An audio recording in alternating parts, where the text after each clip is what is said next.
our end. We gotta come forward. We gotta come to the south.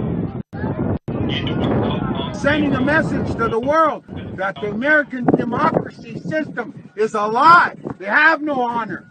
None. All your ancestors, as well as mine, fought and paid for that right in blood. That's what them stripes on that flag represent. Yeah. Well, when you wake up, we're going to hate you for the 6 million Indians your ancestors slaughtered. Yet we joined you in wars and made this country great. And this is how you repay us. You violate our treaties, desecrate our gravelands. For what? Corporate entities who want to get rich. All of you will suffer, not just us. You will suffer, your children will suffer. When the corporate entities control the water in the world, shame on this country. The world is watching.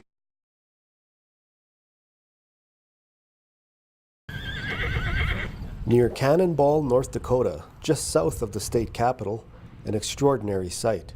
Thousands of people living in tents, teepees, lodges, and RVs.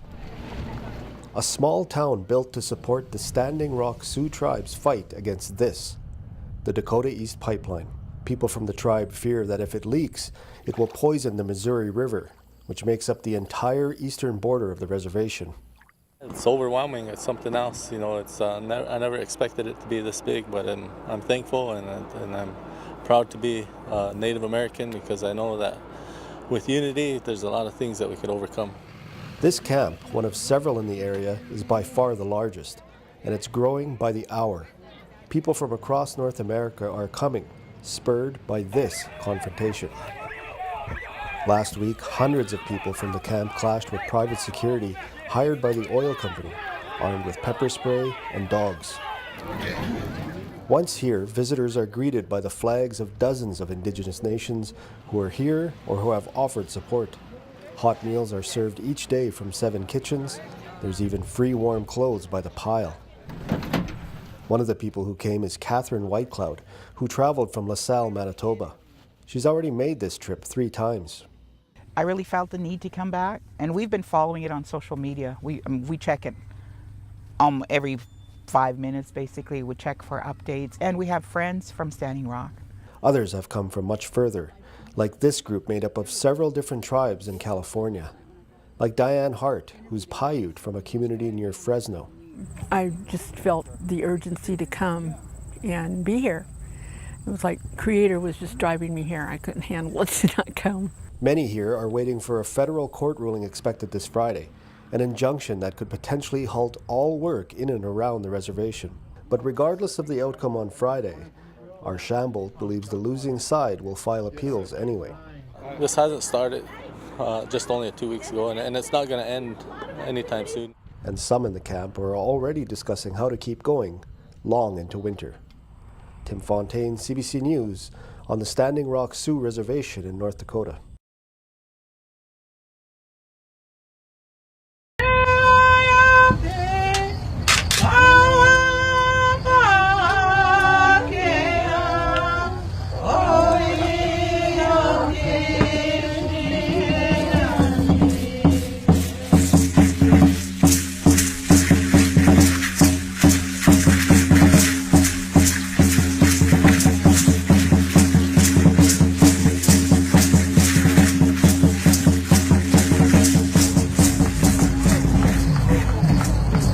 We are people of prayer, people of peace, and our ways is always ongoing like that under the Creator. We left no one out. Every nation that come here, we honor them the best way we can. We honor their support in this modern day. So today, as we conclude our meeting here, we're going to walk away. We're going to say goodbye and say a prayer in a good way. This incident was timely in bringing us all together like this. They were on record and established some declarations that they oppose this project in its entirety. So today's meeting marked a very historic and commemorative effort as a declaration of sovereignty.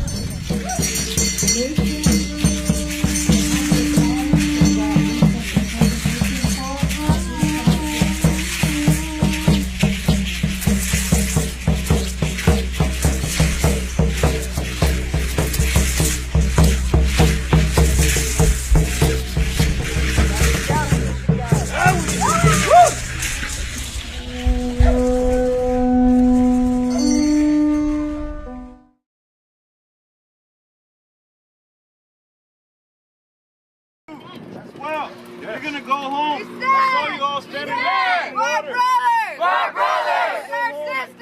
And our sisters! We stand! We stand! For water! For water! For life! For life! We stand! We stand! For our people! For our people! For one nation! For one nation! We stand! We stand! For our brothers! For our brothers! And our sisters! And our sisters! We stand! We stand For water! for water, For life! for life. We stand! We stand For our people!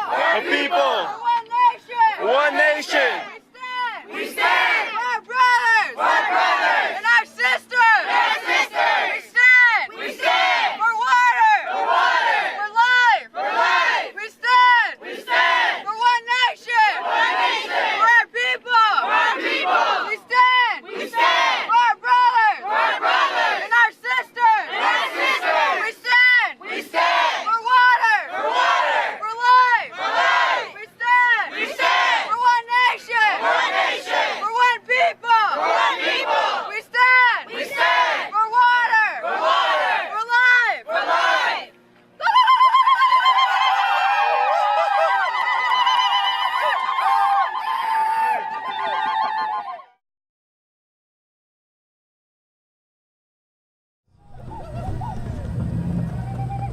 A descendant of one boy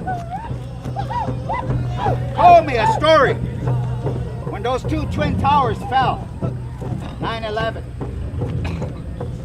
He said that as a young man, Lala Sinimbo went up on the hill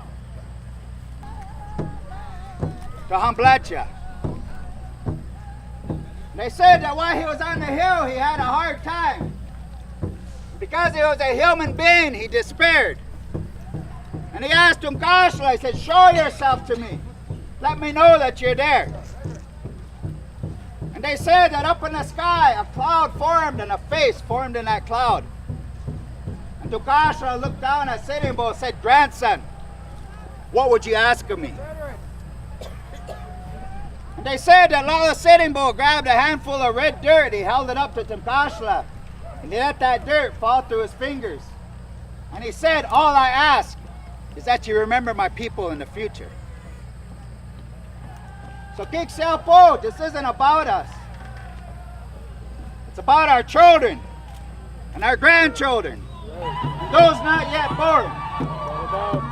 Because without water, there can be no life. So have strength, have courage, believe in your prayers.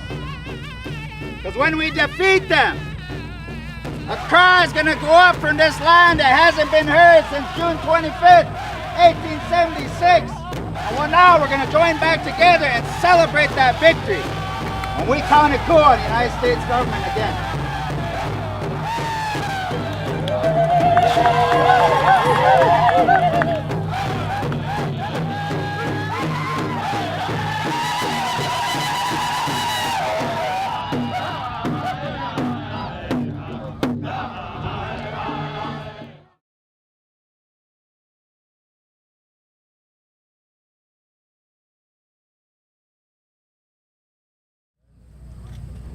We have many tribal nations come together with us.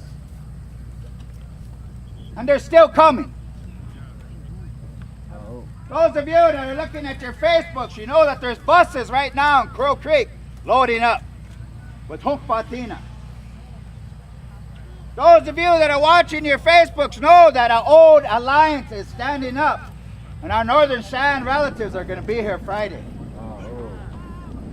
Those of you that are watching Facebook know that an old alliance is standing up, and the Arapaho are speaking out against their council, telling their council to unite with us. Those of you that watch your Facebook know the Seneca are coming, the Lumbee are coming, the Ojibwe are coming, Anishinaabe. Up north, our Dakota relatives are coming. Let's welcome them into our camp and stand together.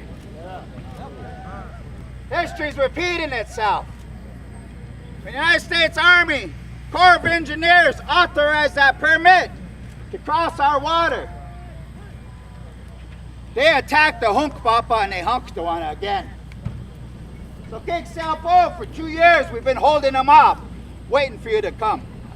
And hell, well, now you're here with us. And I think it's beautiful that we talk about my arrest and we're talking about Dea's, but there are a lot of people out there who don't have the support that I have because of my name.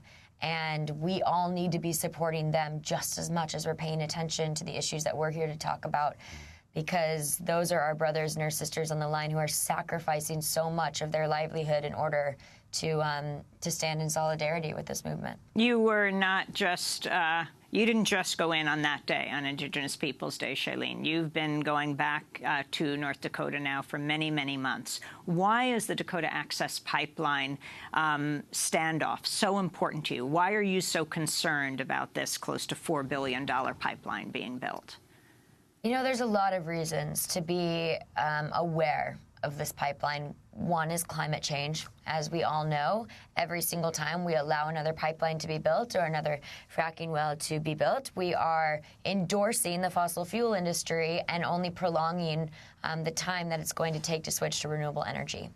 But something that's really important about this movement in particular is the fact that it's not only happening outside and on the Standing Rock Sioux Reservation, but Indigenous people are at the forefront of this fight. And most of the time, Indigenous people and marginalized communities are the first people affected by climate change and by the fossil fuel industry, because there's a certain veil of silence that's thrown over these communities when these pipelines go through. A lot of people don't pay attention. You know, it's like why 45 minutes south of LA, there's the largest oil refinery west of the Mississippi, yet those people living in Beverly Hills and those of Santa Monica, we don't know about it. Predominantly, if you just look at the different communities and the people who live there, you have to ask yourself, is that coincidence or is there a reason for that? And that's what we're seeing at Standing Rock. You know, a lot of people don't realize this, but for the first time in history, before colonization, Native American tribes, a lot of them were at war with one another and didn't get along. And so for the first time in history, these different bands, these different tribes, and non-Native allies are coming together to heal the past and to move forward in solidarity for future generations. And that's really major. This is a historical moment. This will be in history books. Things are changing, and it's because people are letting go of a lot of pain and a lot of suffering that has existed for so many years. And we cannot. It is our civic and civil responsibility, especially me as a non-Native, to recognize what my ancestors did to Native Americans in this country and what I refuse to let continue to happen to Native Americans in this country. You know.